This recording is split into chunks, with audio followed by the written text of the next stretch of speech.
What is up, everyone? As you guys know, I've been in Ireland for about a week now, and it's my second home. And I wasn't actually anticipating filming a video like this at all, but the universe aligns some crazy stuff sometimes. You gotta just roll with it. So, being a car guy, I think we all know that we're always looking at what's the next milestone, right? What's the next car to achieve? Because the list for many is just so long, and I think my list is just way too big.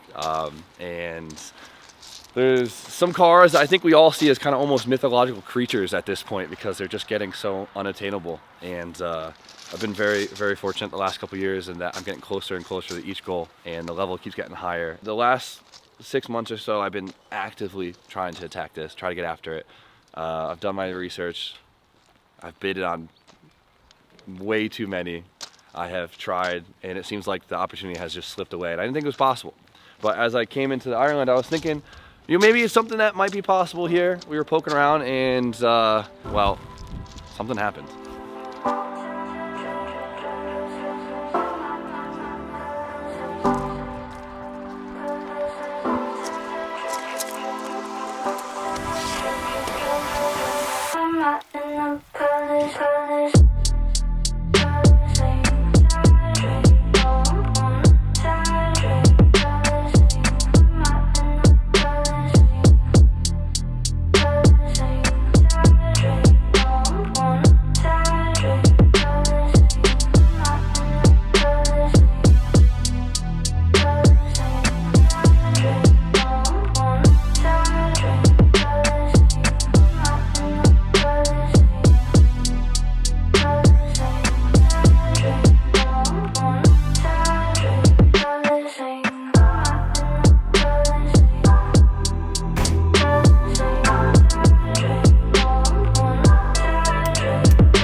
All right, guys, so I bought a Porsche.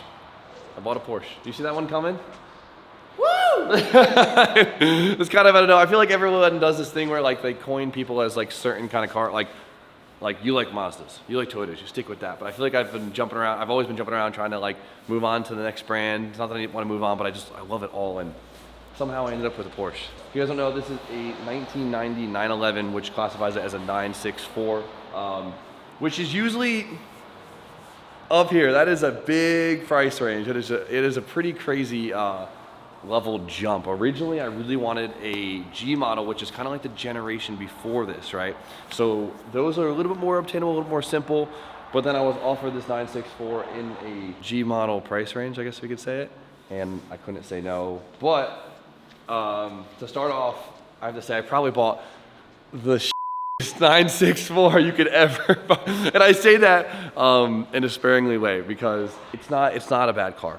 Hey, if it's too shitty, I'll take it out of your hand. No. But it just, yeah, exactly. But the car, it is a driver's car. I'm gonna say that right off the rip. It is beaten up, it has been used, it has been abused, and we have a lot to talk about this thing. It might look pretty damn good on camera, but it has some secrets. It has some secrets. Now, let's discover some of them. So, this car, obviously, we just bought in Ireland, but this is actually from Japan. This is a Japanese market Porsche, which is kind of wild, right? So it might be left-hand drive, but a lot of the German cars that they got in Japan were left-hand drive. Like, you'll see a lot more left-hand drive BMWs in Japan than right-hand drive ones, and I guess that kind of goes the same with the Porsche. So this car was made and sold originally at the dealership in Japan. It spent its whole entire life in Japan until, so this car was actually imported into Ireland a little bit over a year ago. But the crazy story is, when it left Japan, the car got lost for like a year.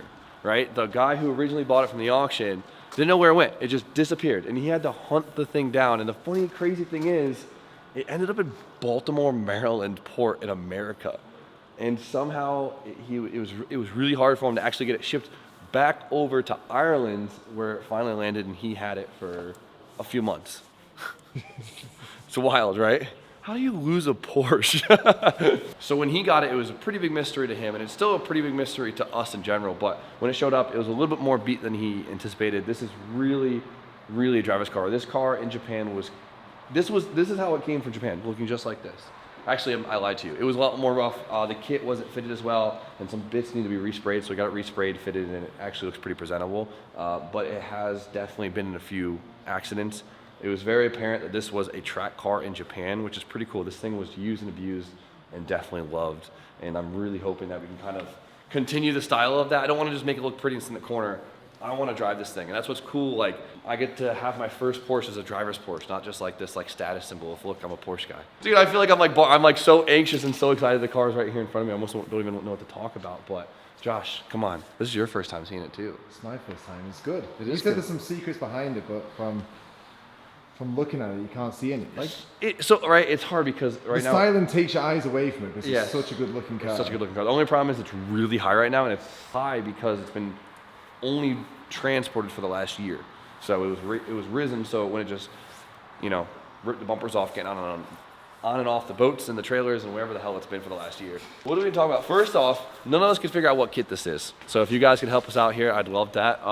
Right, there's a million kits that look similar to this kit, but we can't nail it, right? A lot of the RWB kits, what I've noticed is they have different side skirts. I thought this was RWB. It's very RWB style, but every RWB kit I could find, their side skirt actually kind of comes up and goes over, Okay. or this one just kind of goes straight. So we can't figure out what kit this is. We're pretty wild. It's kind of cool, but they don't make a cheap kit for the Porsche. You could tell it's been in the front end collision. It's been pretty obvious. Like the front end doesn't line up 100%. We can see Not too. I know, but it's a Porsche, so I feel like your eyes are a little bit more pickier, but it also still is a 90s car, so you have to give it some leeway. Yeah. Brian is gonna rip me apart on this car. I already know. I'm gonna tell him as soon as I see Brian. Just don't tell me. I don't want to know, because it does have its rough spots. You could tell there is probably Bondo under here. There is some bubble in the door. The door's straight. That's good. I like that. Every part in this car is expensive, so I know. any bit that's good is good. Yeah. So here's the thing, right? It's rough, but it's not gone, right? There's difference. We've seen what gone is. Gone is usually when things are twisted, snapped, and rusted out. This car is completely rust-free. Overall, it's straight. There's nothing on this car that can't be repaired. All the expensive bits are all there. So I don't really think I dug myself into a hole here. So I think it's kind of like the mix of, it's beat up enough that I got the car for an affordable price, but it's together enough that I could really enjoy it and actually feel like I have a 964. Why are you giggling at that? It's just a scary car to invest in, I think. Yeah, it's kind of horrifying, isn't it? But it's sick. It's got Meisters on it. I'm just giggling. This has got great wheels. This is terrifying. This is a terrifying purchase. I can tell you're terrified. Oh yeah, especially talking about this on the internet. Like I wasn't ready for this. It just kind of all unraveled like pretty wildly. This happened within 24 hours. No, it didn't. It's been a week thing. Was it a week? Yeah, it's been a week. But my whole goal, I wanted a 911 SC G model. It's like the entry level air cooled Porsche, I'd say. Now we're in a 964 with a wide body and Meisters and this loud exhaust. I don't even know the brand of it, and I don't even know what's done to the engine. It sounds wild. It's an old car, so I think you're harsh on it. I think it's in alright condition for an old 90s car. Like It is an old girl, isn't it? But this car is a mystery to the previous owner and now to me, and we have to unravel that, and I'm actually really excited for that. So you guys are going to see me unravel this whole mystery on the channel, and hopefully it's not a bunch of thumbnails like this. That's the goal. Hopefully it's thumbnails like victories with it. But We weren't expecting this. dude, we are digging in this to this thing. So obviously I bought an expensive car, so I did do my poking around. I did do my looking at it to make sure it was not so rough that I couldn't justify it. But I mean, a lot of this stuff we are going to see for the first time, which is pretty wild. But I mean, it's got a nice interior. I think the interior is super clean. Like, there's no rips on the seats or anything. It looks good. Like, It's all there. There's a switch panel that I don't know what no one knows what the switches do. they have lights. There's one switch that locks the doors, but it doesn't unlock the doors. I got stuck in the car before. The seat, the electric seat doesn't go back anymore because it's broken. So put that on the list, but it's okay. We have a double-din radio, which is kind of funny to see a double-din shoved in this thing. Yeah. It's not too bad, but I literally know these switches. I don't think they do. Race car. I'm just wildly pressing switches, but it's okay, dude. It's a 90s car. It's simple. It is German, which makes it a little more terrifying, but I know how to wire cars, so I'm not too worried about it. So I'm probably gonna pull the panel out, go through it, and actually follow the wires and see what they do. Why are you giggling at me about that? It's just electrics are always the worst. Yeah, it's kind of terrifying, but so be it. There's some actually pretty funny bits about this. One, you see the tack is actually rotated. Do you see that? Yeah, so that's like the old typical JD Andrew, you know, like thing to do, like the race car guys, like they rotate it because, you know, they're living at the high RPMs. That's the whole thing of it, right?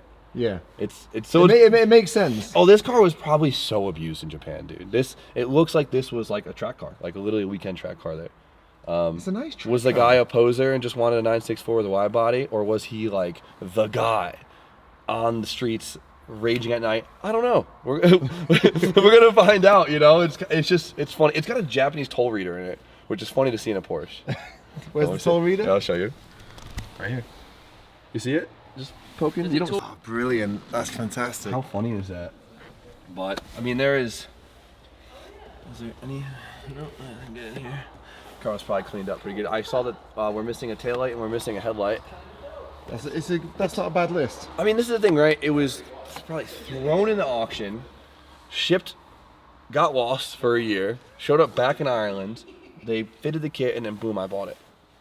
So it's like don't be giggling at me like that. So the car, it needs 90s car maintenance. It needs 90s car love, and it's just scary because it's a Porsche. But I've bought some 90s cars, and this is very good. It has everything is here on it. speaker cover. We need a speaker cover.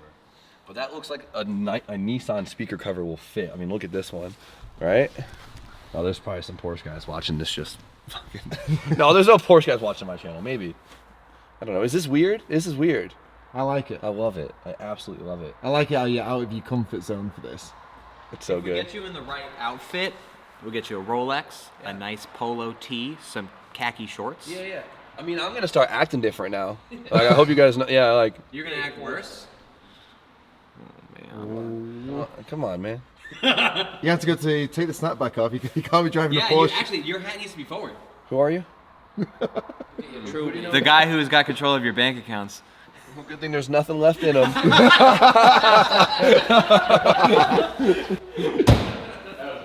No, I need a Porsche hat. I'll leave in the car. I'll put it on. When I drive this, I'm James. I'm not Jimmy. Such a Porsche. James in my Porsche. Porsche or Porsche? Porsche to me. Porsche? Yeah. Sounds like a stripper's Happy name. I like Porsche. Yeah. Yeah. Yeah, I can do that. Dude, yeah. I mean, so it's a Japanese market car, which means it's basically a Euro market car, right? Because it's a German spec car, essentially, that they shove in Japan and they put a bunch of Japanese stickers on it. Which is funny because technically the Euro models are worth less in America, but not by much. But it's good for me. We're trying to save. Is that like a diss or something? What was that? So when you guys heard that we started, it was really loud. There's actually a electric valve in the exhaust to quiet it up. So let's start it up, see how loud it is, and we'll show you how quiet it can be. Isn't it manual? It is. So I'd assume one of the switches on that switch panel was. Oh, there's a switch on there for it? It was probably working at one point. Oh, that's cool. I didn't know that.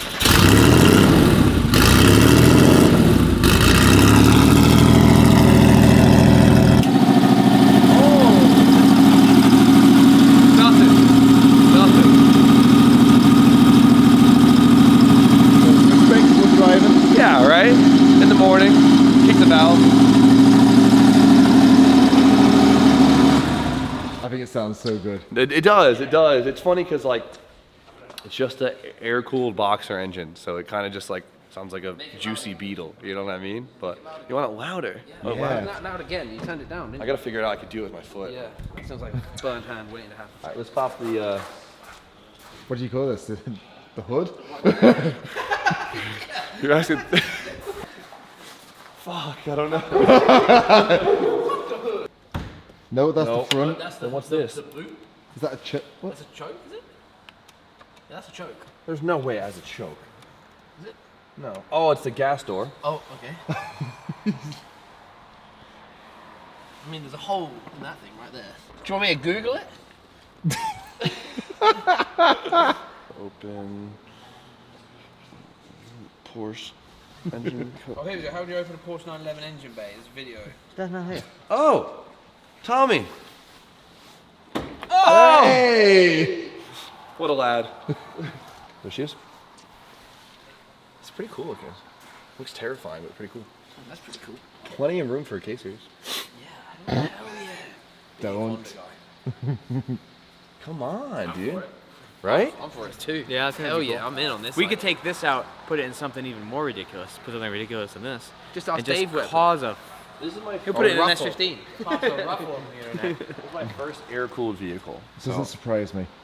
Do you know what you're looking at? I'll figure it out. Honda engine. So cool, isn't that? Supercharged K20. You know. I think Jimmy's trying to figure out how to put SR in there. Well, there's a lot to learn, and then I'm ready for it. I can see we have air conditioning. That's good. It's quite the purchase, isn't it? Indoctrinate? I can't use the words because I can't talk like you can't. Yeah. Indoctrinate. If you were going to be a Porsche owner, you need to take up golf. I got this for you. Hey, it suits you, man. Cars and coffee. Porsche hat. Yeah, I picture shoot it. 9 holes on the weekend. Par 35. You know, it goes in the boot. The bonnet? So this is originally actually a Carrera 4, which means it originally came all-wheel drive. Porsche came out with that in the early 90s, and then everyone hated it. And so people convert them to Carrera 2s, where they basically turn it into two-wheel drive. I guess the all-wheel drive, I mean, this take it with a grain of salt. I guess the all-wheel drive just made it feel heavier, not as fragile, and just wasn't it. So a lot of guys do convert it back to Carrera 2s, which this is basically converted so it has just a two-wheel drive trans kind of swapped back into it, and the front hubs are, well, no longer all-wheel drive. Fun fact. No secrets here, Josh. You've read your facts here. You know your stuff. Yeah, big Porsche guy now. James. James. A Porsche 964. Some of you guys probably have no idea why I bought this. It probably doesn't make sense, but you guys have seen me. I love trying new things. I feel like I'm not stuck to one car brand. I'm a big Nissan guy at heart, but that doesn't mean I only love Nissans. I'm too obsessed with all this stuff, and getting to get into something like this is just a dream. Always been obsessed with the Porsche styling, and what's amazing is I'm not stuck to the Porsche ways. I get to kind of build this car in whatever light I want to build it in. It could be whatever I want. The air-cooled engine stuff, yeah, it seems a little intimidating, but at the end of the day, it's still just a piston rod engine. It can't really be much more complicated than the rest of them, right? We put together a lot of engines. I know a thing. That's about it. So there's a lot to still go through. We have some extra goodies that came with the car that I'm really excited to show off. And, well, I think we all want to hear some Porsche flyby noises coming out of this thing and actually see how it does at the track. So we're going to save that for next video, because I think we're going to bring this down to Mondello Park and actually give it a couple rips while it's still here in Ireland. So I could say I brought my JDM Porsche to Mondello Park in Ireland before I brought it home. But you wanted to add to this? Because I can't speak. I've been fumbling words this whole time because I'm honestly a little too excited. But. It's first of all, it's a sick Volkswagen Beetle. Ooh. I mean, that's a compliment. Come on, I say know. something sassy back for me. It's funny. To him? Yeah. Shut the fuck up. Oh, I'm from Essex. Yeah, whatever. This car is sick. It is very cool. I'm a big Porsche fan. People probably don't know that, or they do because I drive a fake one. But if I had to get a car, this would definitely be on my radar too. I'm very excited for Jimmy. This is going to be a lot of fun. Yeah, if I didn't make it clear, I am shipping this back to the States. I don't think I even said that. So luckily, Ireland is pretty close. So it doesn't get lost the second time. Oh, why would you say Imagine, that? imagine it gets lost. but it There's gets the lost. sassy word right there. It gets lost back in Japan. So I go to Japan to pick up my. that title would be a mess. But all right, boys, we're gonna do some digging around and well, be excited. Because I sure am. So you guys don't like, comment, subscribe. Stay tuned for more content. Adam. Yeah, shop Jimmy O and see you in the next episode.